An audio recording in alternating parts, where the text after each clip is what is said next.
Para los que no me conocen, mi nombre es Camila Costa, estoy transmitiendo desde acá, desde La Habana, Cuba. En esta ocasión vamos a estar conversando, con una de las personas que fue agredida, de los artistas que fueron agredidos la pasada semana frente al Ministerio de Cultura. Me refiero a Camila Ramírez Lobón. Hola, Radamés, saludos, Rudy, gracias por estar por acá. Como les decía, vamos a estar conversando sobre los sucesos de los últimos días, fundamentalmente los acaecidos frente al Ministerio de Cultura el 27 de enero último, justo cuando se cumplían los 2 meses de los sucesos del 27 de noviembre de la manifestación frente al Ministerio de Cultura.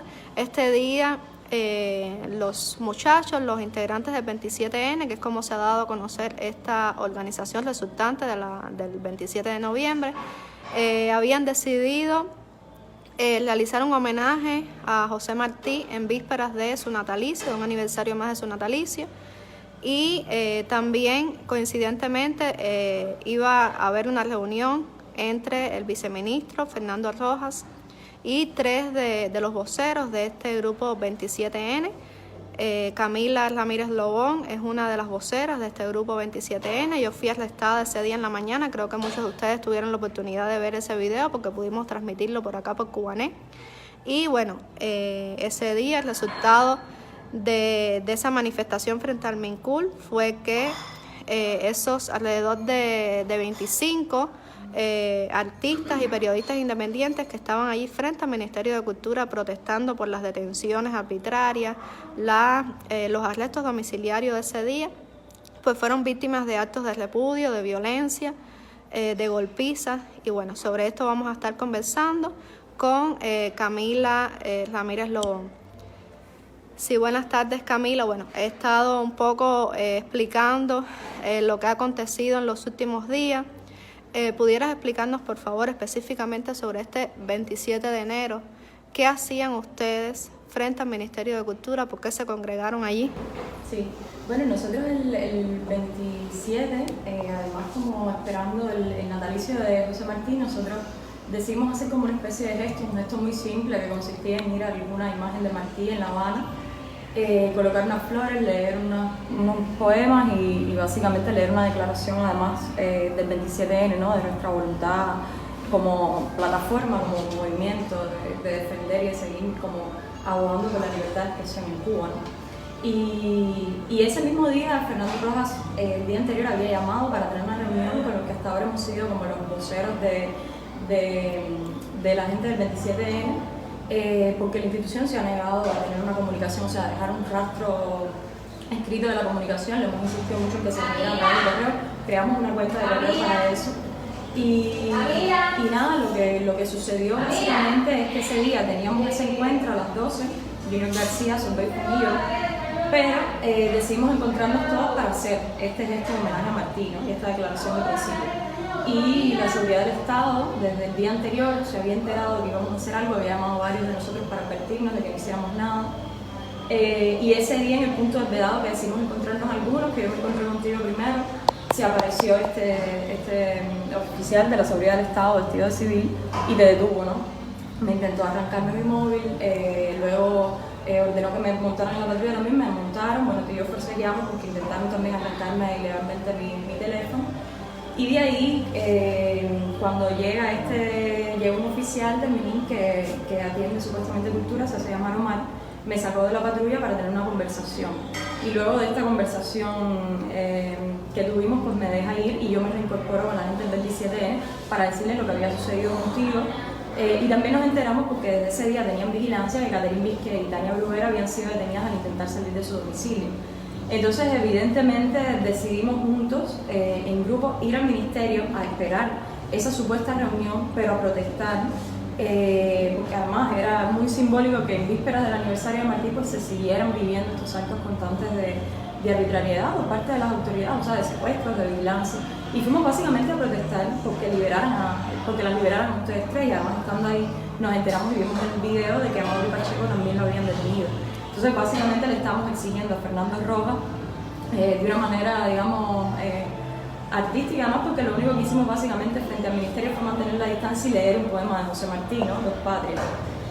Y nada, protestar y llamar a Fernando a que liberara inmediatamente a estos artistas. Obvio, esto era de una incomodidad tremenda para la institución, porque en primer lugar tenían que admitir que estos sucesos que normalmente no, o sea, que no reconocen y que no admiten y de los que no se habla, que son los secuestros. De hecho, vemos que en el reportaje televisivo, en la televisión nacional, se menciona que estamos provocando, que íbamos a un diálogo y lo que aprovechamos para provocar, y no aprovechamos para provocar, nosotros simplemente hicimos lo que además en cualquier parte del mundo es un derecho legislado además, que es protestar pacíficamente, estar en el espacio público, además leyendo poesía, porque liberaron a ustedes tres, ¿no? Básicamente, y luego a Mauri Pacheco. Y además Fernando lo admite en un momento y cuando ve la situación que se ha creado, pues nos dice, sí, yo me voy a encargar personalmente de eso. O sea, que ha negado una relación con el Ministerio del Interior hasta este momento, que sabemos que no es así, porque sabemos que todo en Cuba y todos los procesos institucionales quien los rige es básicamente el Ministerio del Interior y el partido, ¿no? Pero bueno, él lo admitió y dijo, no, sí, yo me voy a encargar personalmente de eso. Es decir, que Fernando Rojas, que en ocasiones ha dicho que la institución, es decir, el Ministerio de Cultura, no tiene ninguna relación con el Ministerio del Interior, en ese momento dijo que sí, que se iba a encargar de eso, y de hecho ustedes estaban rodeados, que creo que es otra de las... No, inmediatamente al llegar ahí empezaron a aparecer los carros de la seguridad del Estado. Que fue otro de los motivos por los que ustedes se negaron a entrar. No, y porque además no podíamos grabar. Teníamos que dejar los móviles para tener una conversación con él. Nosotros dijimos, no puede haber conversación posible cuando lo primero es que estamos presenciando una de las cosas que estamos precisamente reclamando. Y es que en Cuba termine la represión y termine el acoso y la coacción contra las personas que simplemente tienen un pensamiento crítico o de confrontación al Estado, que no están con las políticas del Partido Comunista, ¿no? Básicamente. Camila, yo creo también que si de alguna manera, bueno, vamos a hablar de esto también, ellos desarticularon todo lo que estaba sucediendo era porque de alguna manera temían que sucediera lo mismo del 27 de noviembre. ¿Crees que...? Sí, por supuesto. O sea, eso fue evidente. En cuanto nosotros estábamos allí, además la insistencia de él era que nos dispersáramos, que no fuéramos a convocar a nadie, que nos dispersáramos, nosotros no estábamos convocando a nadie, nosotros estábamos allí y lo dijimos, estamos aquí, pero nosotros no convocamos a nadie tampoco, o sea, porque ya estábamos los que estábamos protestando, los que queríamos protestar, ¿no? Y por supuesto el miedo a que se fuera sumando más gente hizo que inmediatamente se creara un cerco policial, o sea, agentes de la seguridad. Y que a Junior García no le dejaron llegar. Que era uno de los voceros. Fernando Rojas, exacto, Solveig le dice a Fernando Rojas, Junior está ahí, no lo dejan pasar, y él dice, no, yo voy a ir a buscarlo personalmente. Y luego, bueno, sucede esto. ¿Qué sucedió específicamente? Vimos en los videos que salió Alpidio Alonso, muchos creímos que, bueno, iba a dar la cara finalmente, porque el 27 de noviembre no se apareció por todo aquello, supuestamente estaba de viaje. ¿Qué pasó cuando salió Alpidio Alonso, el ministro de Cultura del Ministerio? Sí, bueno, antes de eso te quería decir una cosita rápida, porque es una imagen así que yo, cuando el oficial Omar me saca para conversar, nosotros nos paramos justo en la esquina del Ministerio de Cultura.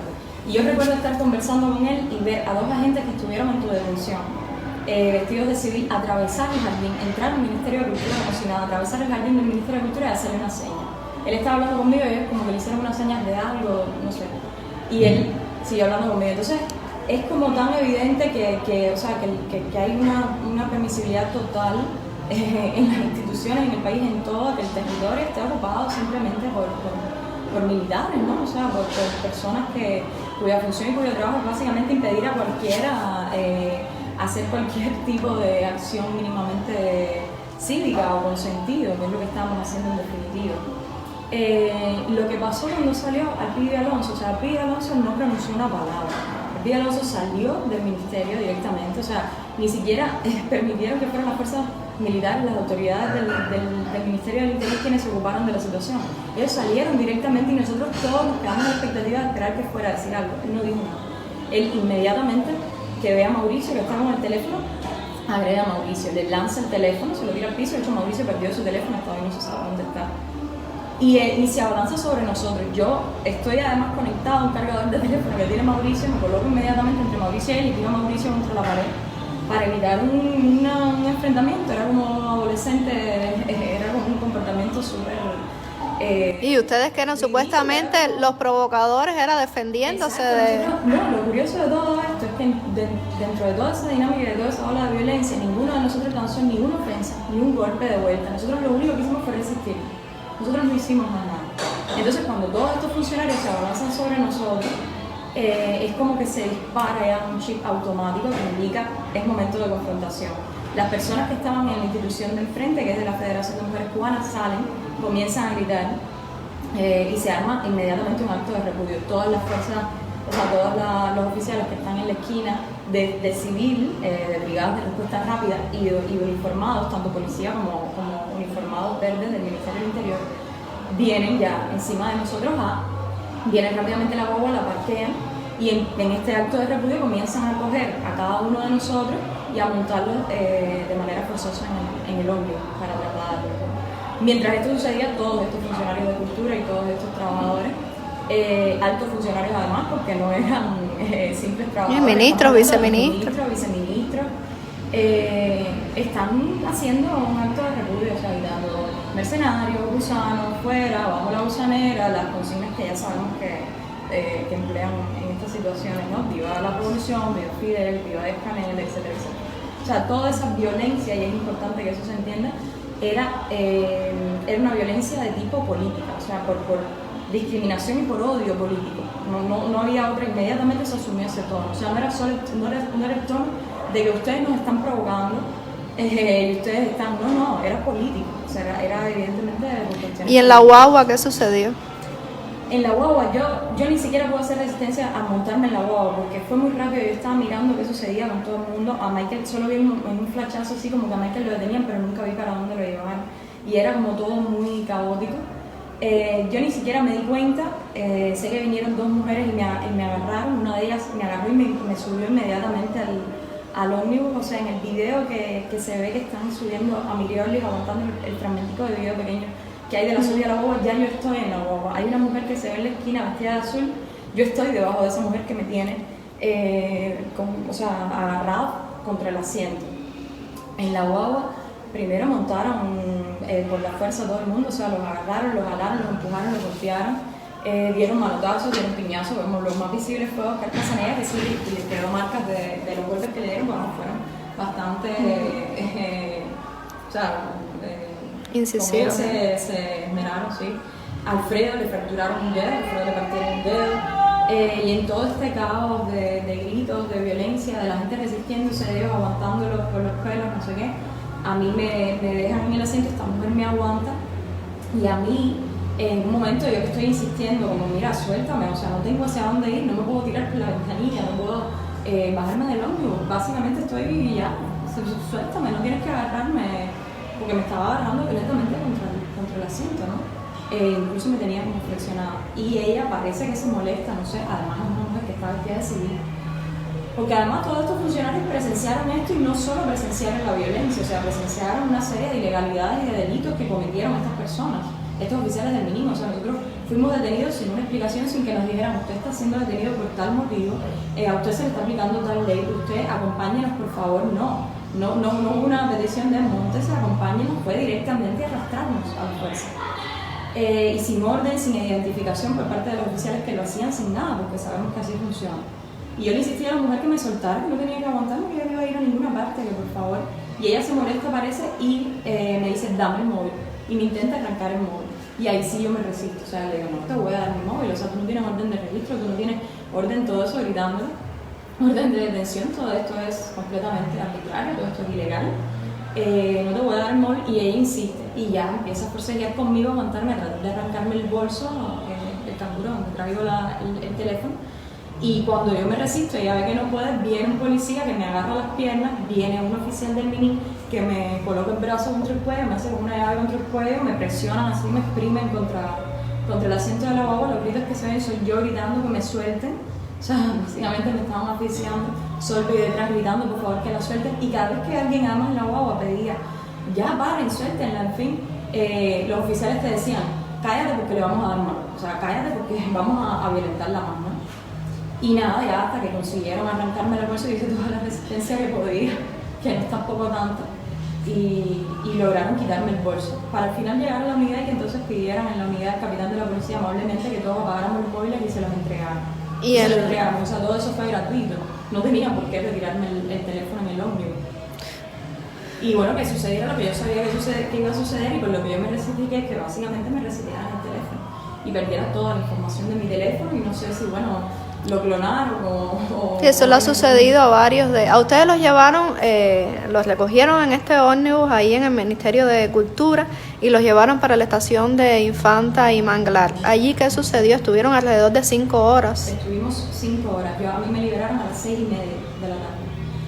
Allí nosotros entramos todos, nos colocaron como en un salón, en un aula de reuniones, una especie de aula, y nos sentaron a cada uno en una fila de asientos con un oficial al lado.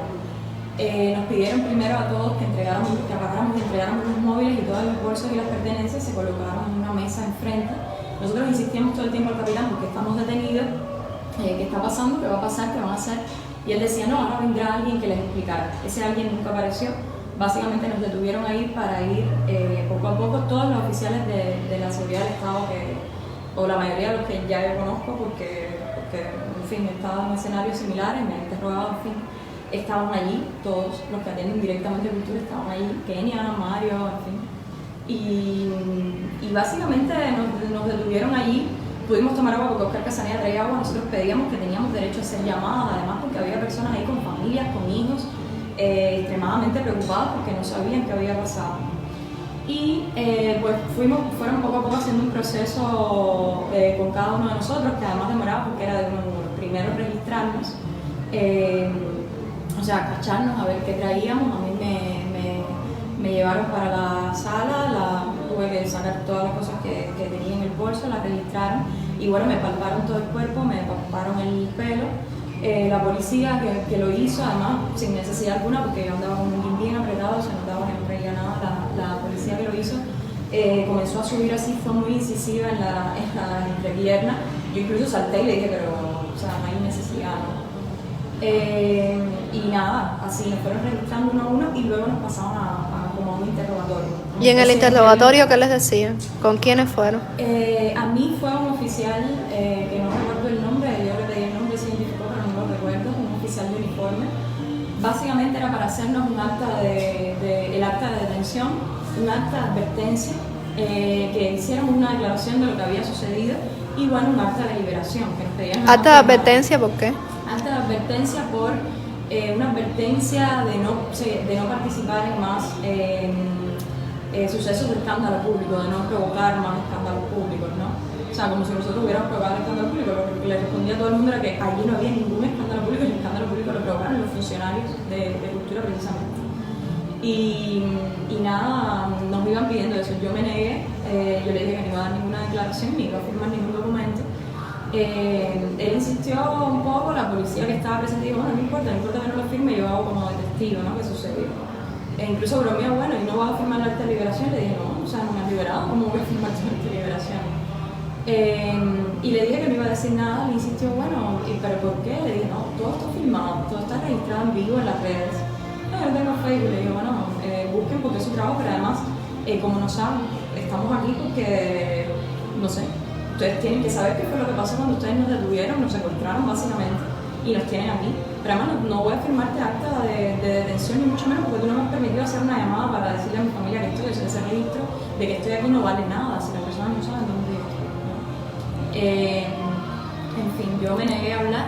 Entró en ese momento la teniente coronel Kenia a invitarme, básicamente a decirme que directamente, Camila, como te vuelva a ver en un acto de esto, en cualquier actividad de esta provocadora, yo personalmente te voy a montar en un carro, te voy a mandar para el Vivar, y de ahí te voy a mandar para Camagüey, ¿no? Porque hasta ese momento ya tenía información de que yo tenía una dirección de mi carnet de identidad de Camagüey. O sea, porque sabemos todo este entramado de absurdo, de represión constante, todo en Cuba es básicamente ilegal, entonces hay muchas maneras de amenazar, de presionar, y que además escapan a sus facultades legales de acción. O sea, es una amenaza que no tiene nada que ver con lo que estaba sucediendo precisamente. Nada, yo me negué a firmar, así, había interrogatorios de personas que demoraban más o menos en dependencia de si entraban en una dinámica, o sea, de conversación o de lo que fuera, y nos devolvían a la sala, ¿no? Al aula. Estuvimos sin comer ahí hasta las 6:30 de la tarde, no podíamos comer nada, no Sin tomar agua también. Claro, sin tomar agua. Yo personalmente no pedí agua, Oscar traía unos pomos de agua que se lo compartieron. Que nos compartimos, pero un oficial creo en un momento alguien pidió agua y le dio un vaso de agua, me parece recordar. Pero nada, sí, incomunicados y sin poder hacer Y después nada. los llevaron, los devolvieron en patrulla. Y comportándonos y tratándonos como niños chiquitos, ¿no? Porque nosotros, por supuesto, no parábamos de hablar. O sea, hablábamos cada vez que alguien salía y me dijo, ¿qué pasó? Que te dijeron que sucedió, te violentaron, ¿qué pasó? Y hablábamos además de todo lo que había pasado y todo el tiempo, pues el capitán y todas estas mujeres, además que estaban de civil, era de la brigada de respuesta rápida de las Marianas, que nos sentaron al lado. A veces nos sentaban oficiales, a veces era simplemente una mujer de civil. Todo el tiempo como mandándonos a callar, ¿no? Cada vez que subía la conversación o eso, el policía daba golpes en la mesa, ¡cállense ya! Pero bueno, la cosa se fue relajando como todo en Cuba. Era como un aula de primaria y ya en la tarde como hablábamos un poco más y nos permitían ya conversar un poco más, pero siempre nos regañaban cuando hablábamos, ¿no? Y después los devolvieron en las patrullas para sus casas, ¿no? Sí, sí. Yo creo que esa siempre es como el último gesto de humillación, ¿no? Yo pensaba sobre todo en las personas, en la gente del grupo de nosotros que tiene hijos. Yo pensaba en esa escena de que lo llevaron hasta su casa en una patrulla y que de pronto toda tu cuadra, todos tus vecinos, tu familia, te identifique como alguien que está delinquiendo, ¿no? Como básicamente un criminal, sin ninguna razón. Es como un último acto de humillación que ellos emplean. Yo, cuando salí, la teniente coronel Kenia, yo estaba pasando y me volvió a hacer la amenaza con lo de enviarme a Camagüey, en fin, a gritarme. Y ya cuando me fueron a montar, me devolvieron el teléfono, me devolvieron el carnet. Un hombre me advirtió, no vas a una patrulla. Le dije, no, yo no voy a ir a una patrulla, voy a irme por mi cuenta, yo no cometí ningún delito, yo tengo que salir de la unidad como que. Me dijo, no, es en la patrulla, no vas a salir. Digo, bueno, evidentemente es obligado. Y móntate en la patrulla y no hables con nadie, no hables con los oficiales. Me montaron con dos oficiales de mínimo a cada lado y los dos policías delante. Les dieron mi dirección, ellos tuvieron mi carnet y mi teléfono hasta que me dejaron a unas cuadras de la casa. Y ahí me devolvieron entonces las pertenencias. Tengo entendido también que varios de los miembros del 27N y de los que fueron arrestados este día permanecieron bajo arresto domiciliar durante varios días. ¿Te sucedió lo mismo? Yo no estuve, yo en mi casa directamente no al otro día de los sucesos no tuve vigilancia policial. Al otro día fui para la casa de Caterín Vizqueya y colocaron una patrulla. ¿Cuánto tiempo estuvieron bajo arresto domiciliar? Hasta antier creo. Hasta el domingo. Nadie estuvo desde el 27 mismo que le pusieron la patrulla y hasta antier. Camila. El día que la detuvieron, que ella salió para ir al Capitolio a la protesta, ella la detuvieron, se la llevaron. Habían dos patrullas y llevándose la otra patrulla, ¿no? Que era como, no entendemos. Pero no sé, si es cierto, no sé, porque yo estaba en casa de Katy, ¿no? Aunque bueno, precisamente el día 27, cuando Katy bajó, los agentes de la seguridad le preguntaron, cuando ella está ahí, no sabemos, ¿sabes? Suponían que tú estabas ahí. Salir al diálogo con Fernando o para no hacerlo, no sé. Tengo entendido que también desde estos sucesos el 27N está pidiendo la dimisión de Alpidio Alonso. ¿Pudieras explicarnos por qué?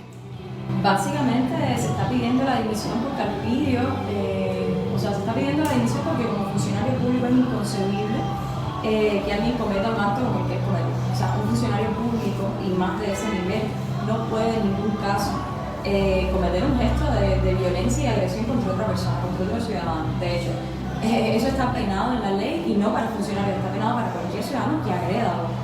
Él básicamente agredió a Mauricio, nos agredió a todos, se avanzó sobre nosotros, le arrancó el móvil, le botó el móvil, o sea, y además fue cómplice y testigo de toda una serie de ilegalidades, de arbitrariedades y de hechos violentos. O sea, de laceración directa a la dignidad de cada uno de nosotros. Desde las ofensas que nos gritaron, hasta los golpes que nos dieron, hasta, o sea, él fue testigo de un evento en el que terminaron personas con dedos fracturados, con golpes dados, con teléfonos reseteados, y él provocó esa ola de violencia y él sabía lo que iba a suceder. Además lo hizo sin ningún motivo, él salió de la institución directamente a hacer eso. O sea, ni siquiera nosotros, eso ni siquiera sucedió adentro del Ministerio de Cultura, o sea, él salió de su oficina directamente a arrancarle el móvil, a manotear y a empujar a un grupo de muchachos que no estaban estaban haciendo absolutamente nada ilegal.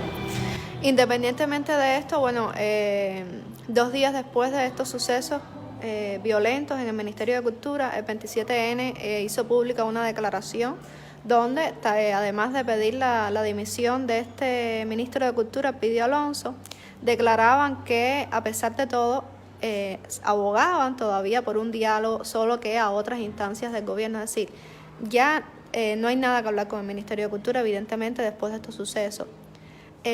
¿Por qué seguir confiando en este diálogo? ¿Crees que realmente se pueda llegar a algo? A ver, existe, o sea, el diálogo, o sea, existe una sola manera de resolución de conflictos, ¿no? Y es el diálogo. La otra es la violencia. Esa violencia, por supuesto, nunca va a venir de nosotros. Nosotros vamos a apelar siempre a mecanismos cívicos, a mecanismos pacíficos de protesta y de exigencias, ¿no? Y la violencia siempre va a venir de otro lado, o sea, nosotros no tenemos, y ellos lo son, porque su trabajo, el trabajo de la seguridad del Estado es controlar y vigilar la vida de cada uno de nosotros minuto a minuto. Ellos saben quiénes somos, qué hacemos, ellos saben que todo ese discurso oficial de agendas políticas que responden a intereses de los Estados Unidos, ellos saben que todo eso es mentira, ellos saben que todo lo que se está haciendo en Cuba parte de la voluntad de cada uno de los ciudadanos de exigir un Estado de derechos, que no se puede seguir postergando, porque el otro camino es la represión y es el que están empleando. Entonces, ellos, por supuesto, esta idea de la voluntad de diálogo parte de ese punto, parte del punto de apelar siempre a la palabra, a la discusión, al razonamiento, a la conversación mutua, porque el plano nuestro de reclamos siempre se va a mover en ese plano, en el plano de la racionalidad y en el plano de la palabra. En el caso de muchos, en el plano del arte, en el plano de mecanismos legales que permitan exigir los derechos que estamos exigiendo, y en ningún caso, o sea, en el plano también de la protesta pública, pero en ningún caso en el plano de la violencia.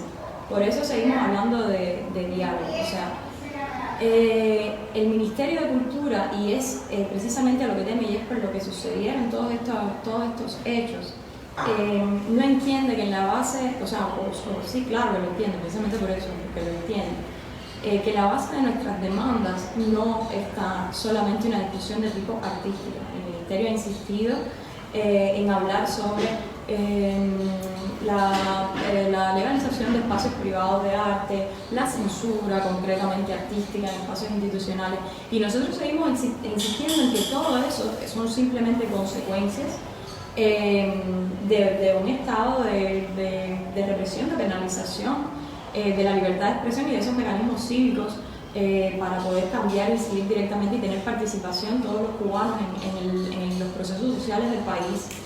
Y son la consecuencia de eso, de la represión, además en muchos casos ilegal, secreta, escondida, no reconocida, del aparato de la seguridad del Estado. Y eso es lo que estamos nosotros insistiendo, en lo que hemos insistido desde el inicio, en que esa represión tiene que terminar, en que esos mecanismos de coacción de la opinión para los cubanos tiene que terminar. O sea, sin ese derecho, sin poder vivir en una sociedad en la que las personas no tengan miedo de expresar libremente su opinión, es imposible construir ningún tipo de país y ningún tipo de sociedad que avance, ¿no?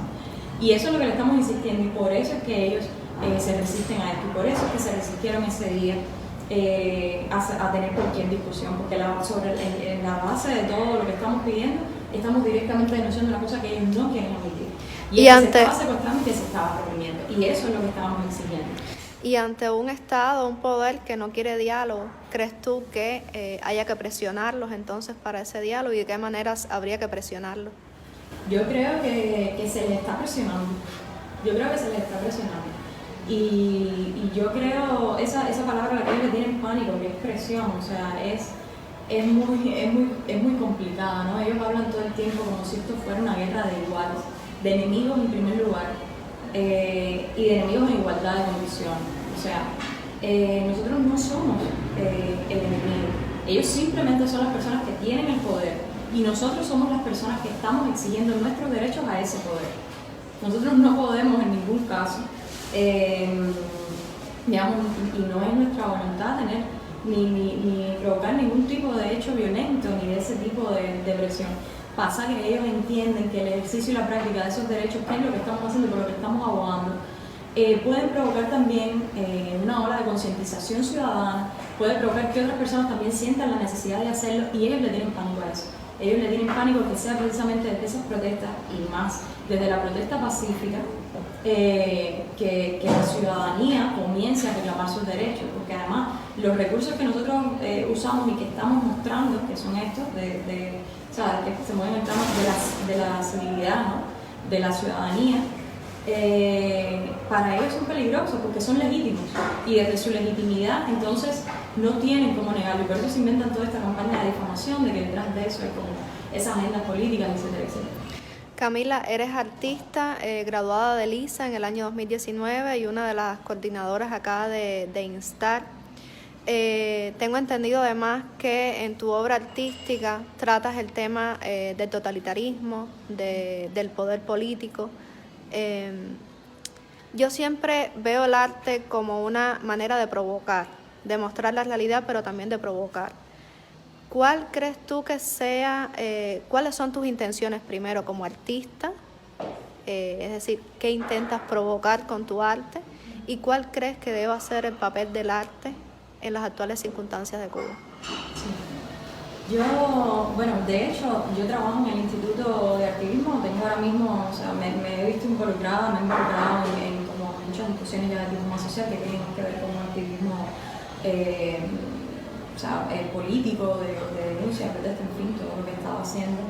Pero mi obra de hecho es bastante, digamos, convencional, o sea, yo hago dibujos ilustrados, fotografía, video, pero en todo me preocupa mucho eso, me preocupa releer el proceso político cubano desde el 59, pero releerlo desde la decepción, ¿no? Desde el descubrimiento de la utopía que se volvió de distopía, que es el totalitarismo, que es un proceso, un estado además mental tiránico, y estudiar y rescatar a través de la memoria individual y además de la ilustración, ¿no? de generar metáforas con esto, como especie de fábulas políticas que relean esos procesos, que presenten esos procesos.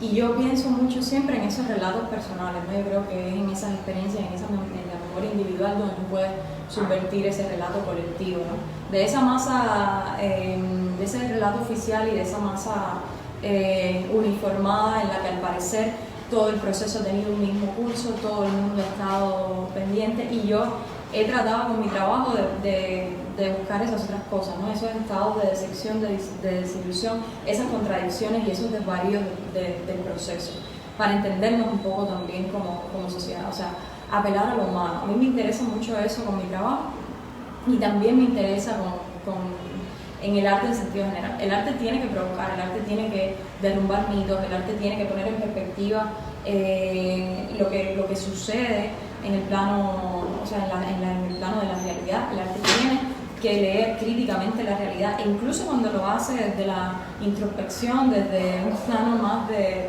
lo existencial, de la condición humana del individuo, del artista propiamente, y no tiene supuestamente un trasfondo político, lo está haciendo.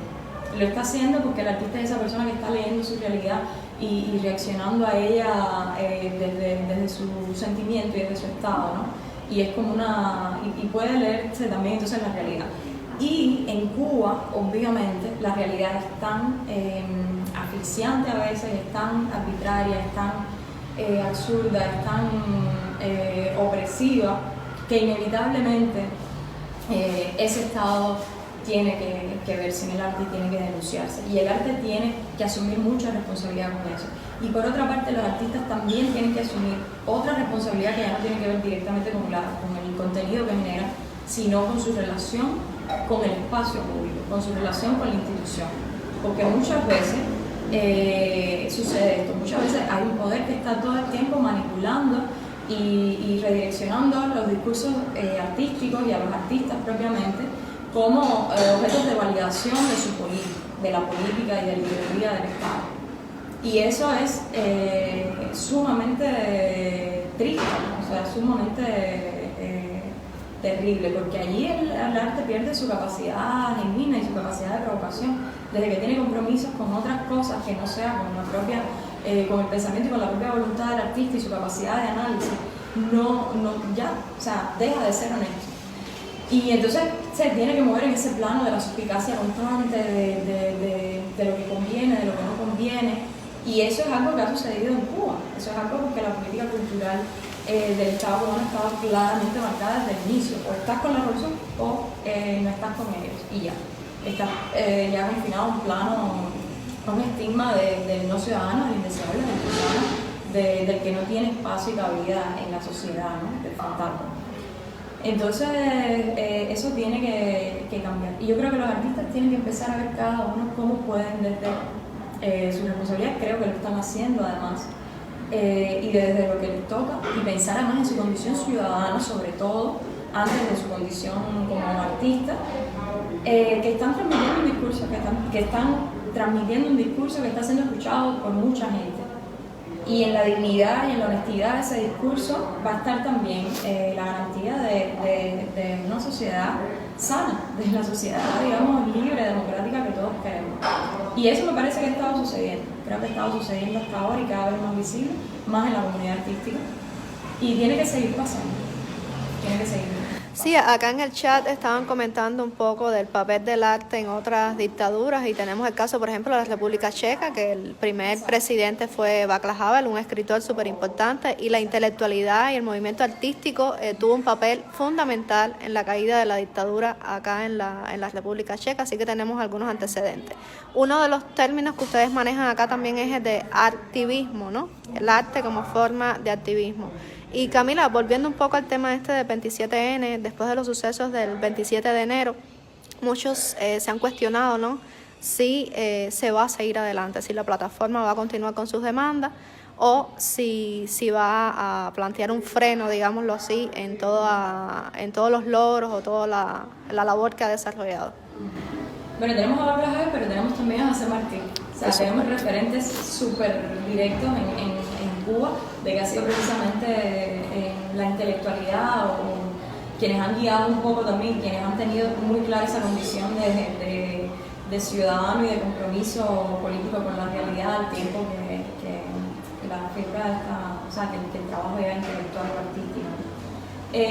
Yo sí, la plataforma yo creo que va a continuar. O sea, va a continuar porque ya hay cosas que no tienen vuelta atrás. O sea, esas demandas ya han sido demasiado visibles, esas demandas están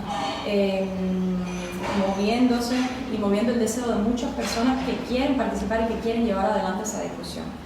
La discusión de la libertad de expresión, la discusión de los derechos ciudadanos y está pasando algo, o sea, que ya está sucediendo. Se está abogando por eso, pero y es lo que le preocupa, yo creo, al Estado y es por lo que actúa de esta manera tan violenta. Y es que más allá de que se esté abogando por esos derechos, ya se están ejercitando. O sea, el derecho a la libertad de expresión, el derecho la libertad de expresión, la asociación, ya se está buscando, por mucho que se reprima, se están buscando y se están generando las maneras de articularse. Y está pasando con el movimiento San Isidro, está pasando con la plataforma 27N, está pasando con Intal, o sea, esos espacios ya se están creando y ya están existiendo a pesar de toda la estrategia de presión que hay sobre ellos.